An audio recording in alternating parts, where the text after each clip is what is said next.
السلام علیکم ورحمۃ اللہ وبرکاتہ۔ بسم اللہ الرحمن الرحیم، الحمد للہ والصلاة والسلام علی رسول اللہ وعلی آلہ واصحابہ اجمعین۔ محترم سامعین کرام، آپ سن رہے ہیں قبر کا عذاب اور اس کی نعمتیں، پارٹ نمبر 11۔ آج کے درس میں ہم یہ جانیں گے کہ قبر کی نعمتیں کیا ہیں۔ اب تک 1 سے لے کر 10 تک میں آپ نے سنا کہ قبر کے اندر کیا ہوگا، اس کے حالات کیا ہوں گے، لوگوں کے ساتھ کیا معاملہ پیش آئے گا اور عذاب کس قدر ہوگا۔ عذاب کا بیان ہو چکا، اب ہم سنیں گے نعمتیں کیا ہیں۔ کیا قبر کے اندر بھی نعمت ہوتی ہے یا مرنے کے بعد قیامت سے پہلے بھی انسان کو نعمت دی جاتی ہے؟ جی ہاں، انسان نعمت میں ہوتا ہے اگر وہ مسلمان ہو، مومن ہو تب۔ کیا دلیل ہے؟ دیکھیے، پہلی بات تو یہ کہ شروع میں بات بتائی گئی تھی کہ جب فرشتے سوال کرنے کے لیے آتے ہیں، کافر جواب نہیں دے پاتا تو اس کا عذاب وہیں سے شروع، لیکن ایک مسلمان، ایک مومن فرشتوں کا صحیح جواب دے دیتا ہے تو اسی وقت اس مومن کو دلہن کی طرح لٹا دیا جاتا ہے۔ یہ بھی ایک نعمت ہوئی۔ پھر جنت کی کھڑکی کھول دی جاتی ہے اور ہوائیں آتی ہیں، جنت کی ایک خوشبو آنے لگتی ہے۔ یہ بھی بہت بڑی نعمت ہوگی کہ جنت کی خوشبو آ رہی ہے، اور جنت کے اندر ٹھکانہ، جگہ دکھایا جاتا ہے انسان کو ڈیلی، روزانہ۔ کافر کو جہنم کا ٹھکانہ یعنی جگہ دکھائی جاتی ہے، اور مسلمان کو، مومن کو جنت کی جگہ دکھائی جاتی ہے۔ انسان دیکھ دیکھ کے خوش ہوتا ہے۔ اس کے علاوہ اور بھی وضاحت حدیث کے اندر موجود ہے۔ سب سے پہلے حدیث دیکھتے ہیں ہم۔ عائشہ رضی اللہ تعالیٰ عنہ فرماتی ہیں، یا رسول اللہ تبتلی ہذہ الامۃ فی قبورہا، کہ اس امت کو قبر کے اندر آزمایا جائے گا، آزمائش ہوگی۔ فکیف بی وانا امرأۃ ضعیفہ، تو میرا کیا ہوگا، میں تو ایک کمزور عورت ہوں۔ تو آپ صلی اللہ علیہ وسلم نے ارشاد فرمایا، یثبت اللہ الذین آمنوا بالقول الثابت فی الحیاۃ الدنیا وفی الآخرہ۔ اس کا ترجمہ یہ ہے کہ ایمان والوں کو اللہ سبحانہ و تعالیٰ پکی بات کے ساتھ مضبوط رکھتا ہے، دنیا کی زندگی میں بھی اور آخرت میں بھی۔ تو اس آیت سے مراد یہی ہے کہ اللہ تعالیٰ مومنوں کو قبر کے اندر ثابت قدم رکھتا ہے، اللہ تعالیٰ مدد فرماتا ہے، اور ایک مومن فرشتوں کا صحیح جواب دے پاتا ہے۔ اسی طرح ایک اور حدیث ہے، کعب بن مالک رضی اللہ تعالیٰ عنہ، کعب، کاف عین با، کعب بن مالک رضی اللہ تعالیٰ عنہ بیان فرماتے ہیں کہ نبی کریم صلی اللہ علیہ وسلم نے ارشاد فرمایا، یہ حدیث موطا کے اندر ہے، حدیث نمبر 5، 6، 8 اور مسند امام احمد کے اندر بھی ہے، انما نسمۃ المؤمن طیر یعلق فی شجر الجنہ حتی یرجعہ اللہ تعالی الی جسدہ یوم یبعثہ۔ یعنی مومنوں کی روح پرندے کی طرح ہوتی ہے، چڑیا کی طرح، پرندے کی طرح ہوتی ہے، جنت کہ درختوں سے وہ کھاتی پیتی ہے، یہاں تک کہ اللہ سبحانہ و تعالیٰ اس روح کو جب قیامت برپا کرے گا، قیامت آئے گی، تو اس دن اللہ تعالیٰ اس روح کو اس کے جسم کے پاس دوبارہ لوٹا دے گا۔ ایک عام مومن کے بارے میں بات ہو رہی ہے کہ مسلمان مومن جو ہوں گے ان کی روح پرندے کی شکل میں ہوتی ہے، اللہ پرندے کی شکل بنا دیتا ہے، اور وہ جنت کے درختوں کے پھلوں کو، وہاں جو غذا اللہ تعالیٰ دیتا کھاتی پیتی رہتی ہے، روح کھاتی پیتی ہے، اور پھر اللہ تعالیٰ قیامت کے دن اس روح کو جسم کے پاس لوٹا دے گا۔ شہیدوں کے لیے اسپیشل حدیث ہے، حدیث بھی ہے اور آیت بھی ہے۔ مشہور آیت ہے سورہ آل عمران کی، بہت مشہور ہے، وَلَا تَحْسَبَنَّ الَّذِينَ قُتِلُوا فِي سَبِيلِ اللَّهِ أَمْوَاتًا بَلْ أَحْيَاءٌ عِنْدَ رَبِّهِمْ يُرْزَقُونَ۔ مشہور آیت ہے کہ شہید زندہ ہوتے ہیں، شہیدوں کو مردہ مت کہو۔ اچھا، اس آیت کو کچھ لوگ غلط معنی میں استعمال کرتے ہیں اور کہتے ہیں کہ دیکھو ہمارے اولیاء بھی زندہ ہیں اور ہم ان کے پاس جا سکتے ہیں، ان سے دعائیں کر سکتے ہیں، کیونکہ وہ وفات نہیں پاتے، وہ پردہ فرما جاتے ہیں۔ یہ غلط ہے۔ اس آیت کو صحیح طرح سے سمجھنے کے لیے اس کا پس منظر دیکھیے، بیک گراؤنڈ دیکھیے۔ اس کے پس منظر میں 3 اہم باتیں ہیں۔ نمبر 1، یہ آیت نازل ہوئی ہے جنگ احد کے موقع پر، جب غزوہ احد ہوئی تو جب صحابہ کرام شہید ہو گئے جب صحابہ کرام شہید ہوئے تو منافقوں نے طعنہ دینا شروع کر دیا کہ دیکھو ہم نے منع کیا تھا، اگر تم بھی ہماری طرح اگر جنگ میں نہیں جاتے تو تمہارے یہ جو رشتہ دار جو شہید ہوئے وہ شہید نہیں ہوتے، بچ جاتے وہ. یہ طعنہ دے رہے تھے منافقین. ایک بات یہ ہوئی. نمبر 2 کہ شہداء کے گھر والے غمگین تھے.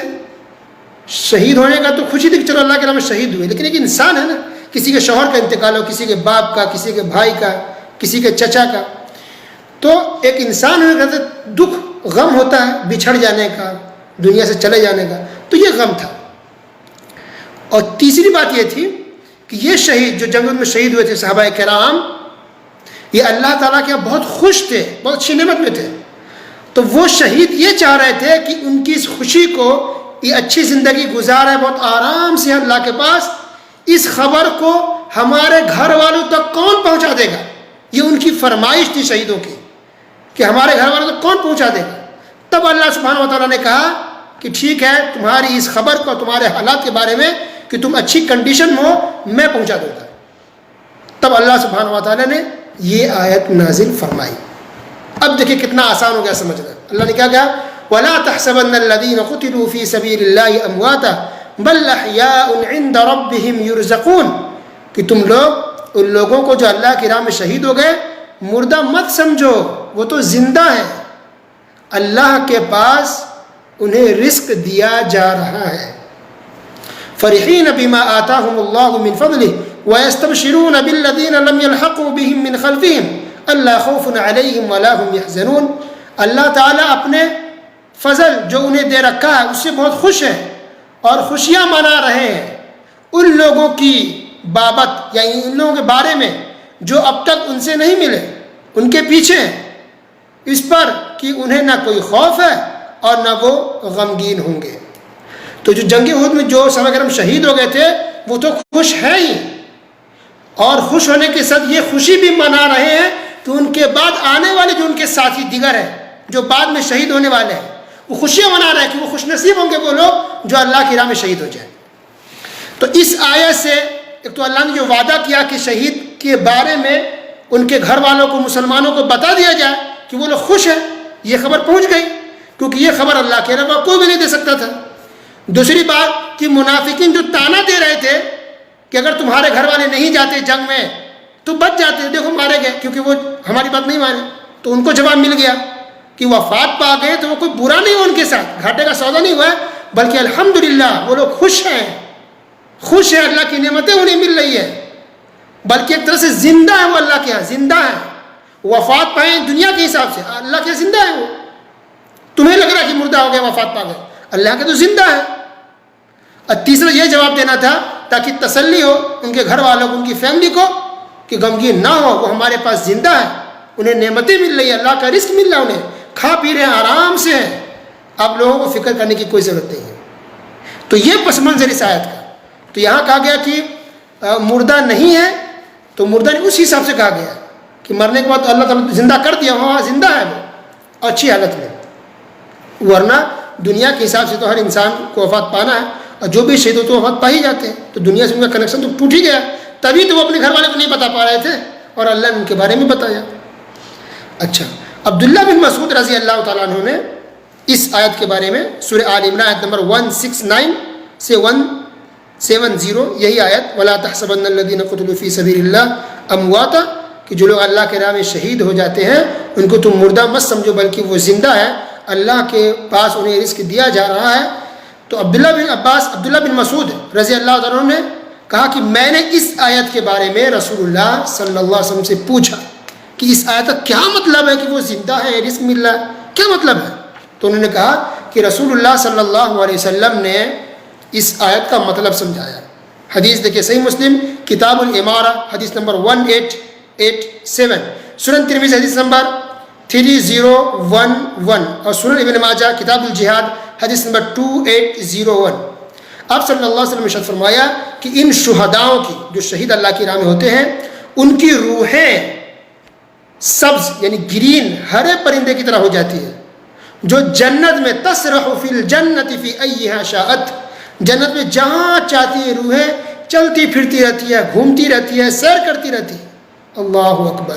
ثم تأوی الی قنادیل معلقۃ بالعرش، پھر چر کر کے، گھوم پھر کر کے، کھا پی کر کے اللہ کی جنتوں میں آخر میں اللہ کے عرش کے نیچے لٹکے ہوئے قندیلوں کے پاس آ کر کے پناہ لے لیتی ہے، بسیرا لے لیتی ہے. کون؟ شہیدوں کی روحیں جنت میں گھومتی پھرتی ہے، کھاتی پیتی رہتی ہے، اور پھر آ کر کے لاسٹ میں آخر میں قندیل میں آ کے پناہ لیتی ہے. قندیل کس کو کہتے ہیں؟ پہلے زمانے میں لالٹین استعمال ہوتا تھا، چراغ کی طرح جو شیشے کے ہوتے تھے، روشنی کے لوگ استعمال کرتے، اس کو قندیل کہتے ہیں. ایک حدیث میں یہ ہے کہ یہ قندیل سونے کے ہوتے ہیں، تو اس سونے کے قندیل میں، لالٹین میں وہ روحیں آ کر کے پناہ لیتی ہیں، اور یہ قندیل اللہ کے عرش کے نیچے لٹکی ہوئی ہوتی ہے. اللہ اکبر. تو اللہ سبحانہ و تعالیٰ نے پوچھا بھی ان فرشتوں سے، ان شہیدوں سے کہ تم کیا چاہتے ہو، کیا چاہیے؟ تو ان شہیدوں نے کہا کہ اللہ ہمیں کیا چاہیے، ہم جنت میں گھوم پھر رہے ہیں، کھا پی رہے ہیں، اور کیا چاہیے؟ تو اللہ نے کہا مانگو کیا چاہتے ہو. تو ان لوگوں نے یہ ڈیمانڈ کیا کہ اللہ اگر تو کچھ دینا چاہ رہا ہے تو ہماری روحوں کو ہمارے جسموں میں لوٹا دے، یعنی دوبارہ زندہ کر کے ہمیں دنیا میں بھیج دے. میں چاہتا ہوں کہ پھر دوبارہ تیری راہ میں شہید ہو جاؤ، قربان ہو جاؤ. اللہ اکبر، سبحان اللہ. تو یہ ہے نعمت ملتی ہے. تو یہ شہید ابھی تو قیامت آئی نہیں ہے، لیکن ابھی سے وہ لوگ برزخ کی زندگی میں ہیں، اور ابھی سے وہ لوگ جنت سے کھا پی رہے ہیں، اللہ کے حکم سے آرام سے ہیں. ایک اور حدیث دیکھیے سنن ابی داؤد، عبداللہ بن عباس رضی اللہ تعالیٰ عنہ بیان کرتے ہیں کہ نبی کریم صلی اللہ علیہ وسلم نے ارشاد فرمایا، جب احد کے اندر صحابہ کرام شہید ہوئے تھے تو آپ نے فرمایا کہ شہیدوں کی روحیں پرندے کی طرح ہوتی ہے یا ہرے پرندے کی پیٹ میں ہوتی ہے، پیٹ کے اندر. پھر یہ پرندہ جنت کے اندر گھومتا پھرتا رہتا ہے. وَتَأْكُلُ مِنْ أَثْمَارِهَا، پھلوں کو، فروٹس کھاتا پیتا رہتا ہے، اور پھر سونے کی قندیل کے نیچے آ کر کے، اللہ کے عرش کے نیچے آ کر کے پناہ لے لیتا ہے، اور اس کا کھانا بھی اچھا ہوتا ہے، پینا بھی اچھا ہوتا ہے، آرام سے سکون سے ہوتا ہے. تب پھر یہی ڈیمانڈ کرتے ہیں یہ شہداء جو شہید ہوئے اللہ کی راہ میں کہ کون ہے جو ہمارے بارے میں جا کر کے دنیا میں بتا دے کہ ہم بہت آرام سے ہیں، نعمتیں مل رہی ہیں، خوش ہیں. تو اللہ سبحانہ و تعالیٰ نے کہا کہ ٹھیک ہے، میں تمہارے بارے میں دنیا والوں کو بتا دوں گا. تب اللہ سبحانہ و تعالیٰ نے یہ آیت نازل فرمائی کہ تم ان لوگوں کو مردہ نہ سمجھو جو اللہ کے راہ میں شہید ہو گئے، بلکہ وہ زندہ ہیں، اپنے رب کے پاس روزی دیے جا رہے ہیں، انہیں رزق مل رہا ہے. اللہ اکبر. یہ نعمتیں مل رہی ہیں، اور یہ مطلب ہے زندہ رہنے کا کہ برزخ کی زندگی میں زندہ ہے، دنیا کی زندگی میں نہیں. یہاں تو وفات پا چکے ہیں، شہید ہو چکے ہیں، انتقال کر چکے ہیں، لیکن اللہ کے یہاں زندہ ہے. اللہ تعالیٰ انہیں رزق دے رہا ہے، رزق عطا فرما رہا ہے. تو جنگ احد میں جہاں بہت سارے صحابہ کرام شہید ہوئے تھے، وہیں جابر رضی اللہ تعالیٰ عنہ کے والد بھی شہید ہوئے تھے، جن کا نام عبداللہ تھا. جب عبداللہ شہید ہو گئے، جابر رضی اللہ عنہ بیٹا ہے، دیکھا باپ کی شہادت، باپ کا غم، باپ کے جانے کا غم کہ انتقال کر گئے، شہید ہو گئے، چلے گئے، رونے لگ گئے، رو رہے تھے. اللہ سبحانہ و تعالیٰ نے ان سے گفتگو کی، بات بھی کی. لیکن دیکھیے کہ نبی کریم صلی اللہ علیہ وسلم کیا فرما رہے ہیں. نبی کریم صلی اللہ علیہ وسلم نے بیان فرمایا، جابر رضی اللہ تعالیٰ عنہ کہتے ہیں کہ جب میرے والد شہید ہو گئے تھے جنگ احد کے اندر، اور لیٹے ہوئے تھے، شہید ہو گئے، ان کو لٹا دیا گیا تھا ان کے والد کو، تو کہتے ہیں کہ میں رو رہا تھا، اور رو کر کے میں اپنے والد کے چہرے کو کھولتا، کپڑا چہرے پر سے ہٹاتا اور دیکھتا تھا، پھر ہٹتا پیچھے، پھر تڑپ ہوتی دیکھنے کی، پھر میں کپڑا ہٹاتا اپنے والد صاحب کے، اپنے ابا کے چہرے پر سے کپڑا، اور پھر میں دیکھتا تھا. تو کچھ صحابہ کرام مجھے منع کرتے تھے کہ تم ایسا مت کرو، لیکن رسول اللہ صلی اللہ علیہ وسلم مجھے منع نہیں کرتے تھے، یعنی میں دیکھتا چہرے کو اپنے والد کے تو دیکھنے دیتے تھے. وجعلت عینی تبکی، اور میری آنکھیں اشکبار تھی، میں رو رہا تھا، میرے آنکھوں سے آنسو جاری تھے. فقال رسول اللہ صلی اللہ علیہ وسلم لا تبکی، کیا جابر تم روتے کیوں ہو، کیوں رو رہے ہو، مت رو،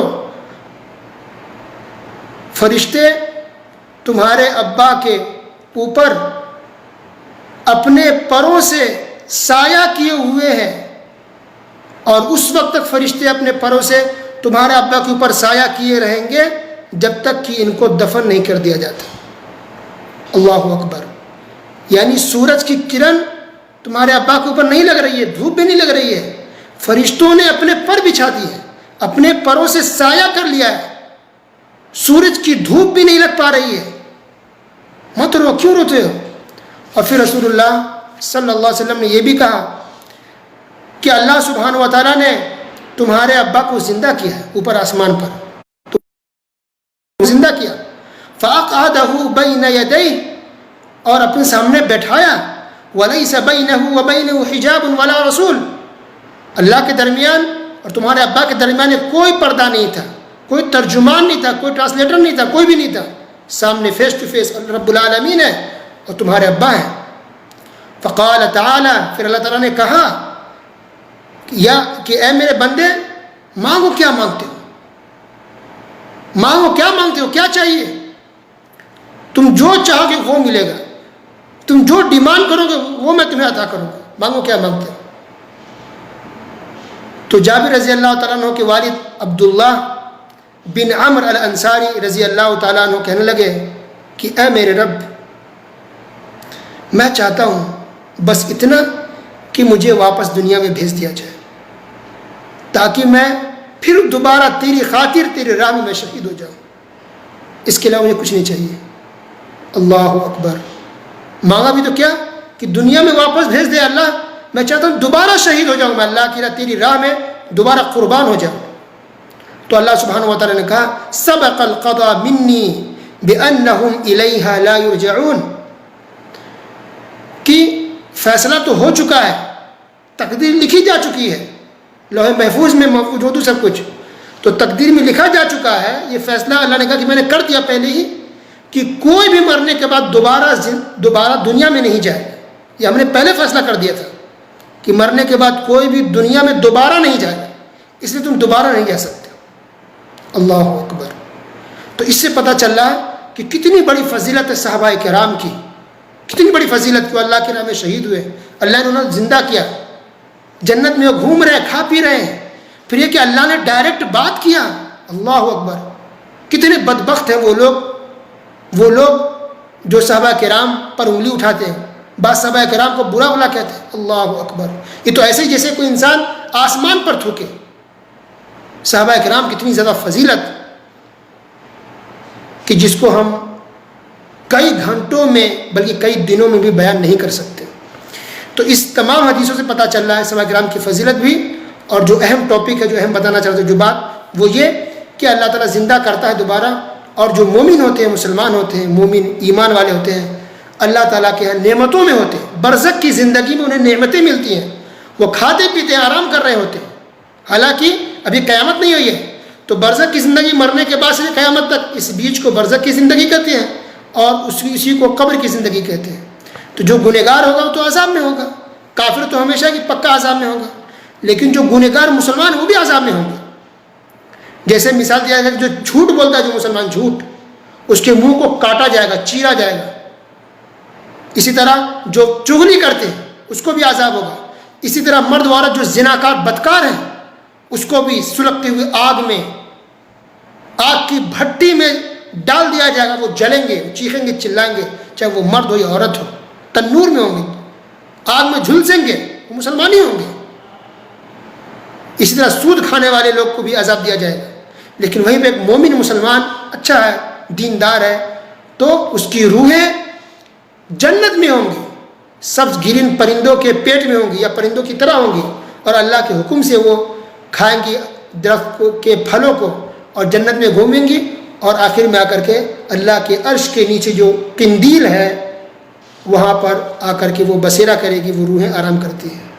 آج کے لیے بس اتنا ہی، باقی باتیں انشاءاللہ اگلے درسوں میں سنیں گے۔ وصلی اللہ علی نبینا محمد وعلی آلہ وصحبہ اجمعین۔ والسلام علیکم ورحمۃ اللہ وبرکاتہ۔